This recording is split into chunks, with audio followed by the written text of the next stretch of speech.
O projeto aqui está sumamente interessante, mirando que nós estamos estudantes, mas atualmente estudantes na universidade, onde certo data não está available, então me está agradecido ao nós para assistir também e parte de compartilhar data, compartilhar informação, vooral de nossa herência na Aruba, que é sumamente importante.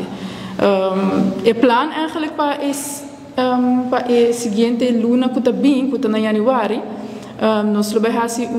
intercâmbio na Holanda com diferentes organizações que está também trabalhando na Wikimedia na Holanda, e nós trabalhamos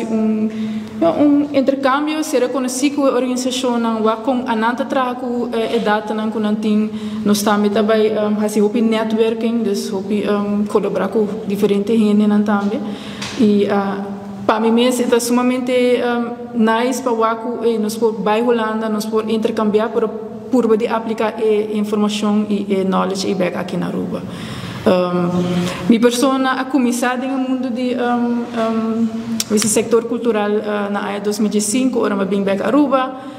mas comecei como voluntário e depois eu vi trâmite sim e assim eu hope costa me no mundo cultural na Aruba, me agradeci que a me tem vista nova para o qual eu por criar também foral área de sector cultural que está sharing of data, hope importante para nós também.